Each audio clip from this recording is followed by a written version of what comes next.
माझी वाट लागला दार लावले खोरतेदार म्हणून मी खोललं नाही. मला वाटलं मला जास्त मारतात का, माझीच वाट लागली. मग मी बाथरूम मध्ये गेले. बाथरूम मध्ये दरवाजे दोन्ही दिल्यावर उभं टाकले. मग काही जबरदस्ती करून दार आमचं मोडलं आणि मग बाथरूमचं बी दार मोडलं. मग माझ्या अंगावर पडणार होते. मग तेव्हा आम्हाला 2 मारले त्यांनी.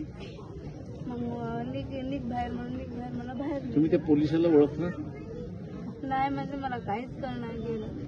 त्या पोलिसाला तुम्ही ओळखू शकाल का? म्हणजे आज मला चक्कर आल्यासारखं होलं, घबराट व्हायला. ते आज सोडून द्या. समोर तुमच्या आले तर तुम्ही त्यांना ओळखू शकाल का? नाही.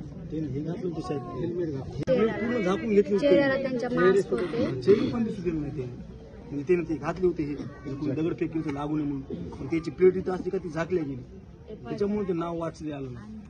कोणाच माहिती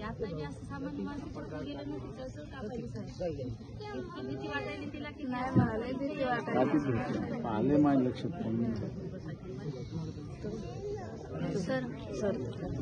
म्हणजे SRP होती की स्थानिक पोलीस होता? मला तर दरवाजा खोल्यामध्ये असं मी लेच घबराट झाले. म्हणजे मी त्याला बघलेच नाही. तुमच्या सासरा तरी ओळखी?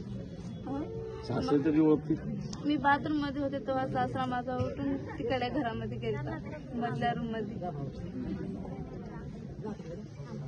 त्याला बी मारत नाही ना. अंगावर वरती बरं. तुमच्या गल्लीमध्ये आलेले पोलीसवाले आपल्या परभणीचे लोकल पोलीस दिसत होते की बाहेरून आलेले? आपल्याकडे एकही मग तुम्हाला मिळून साहेब याच्या घरातले तिघे जण आहेत.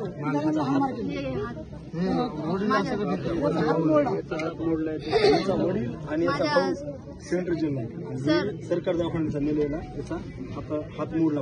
एका घरात 8 दिवसांनी ऑपरेशन सांगले.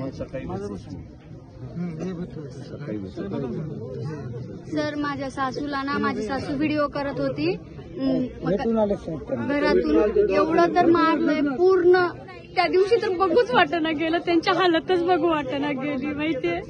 आणि आता पण त्यांच्या डोक्यामध्ये एवढी चक्कर यायला लागली, गरगरायला. सिटी स्कॅन केली पण म्हणालेत नांदेडला किंवा मग औरंगाबाद मध्ये घाटीमध्ये घेऊन जा म्हणून, इथं इलाज नाहीये. तर म्हणजे त्यांना फक्त हलवायचंय का? त्यांची तब्येत एवढी खालावली पूर्ण. ते आधीच हृदयाचे ते ब्लॉक झाले होते. त्यांना हॉस्पिटलमध्ये महिनाच झालं, त्यांची अँजिओग्राफी केलेली आहे. आणि ते त्याच्यामध्ये एवढं ते जातच होत्या, पण ते कसं तरी देवा तुमची कृपा आहे म्हणून ते हे झालं. साहेब माझ्या पण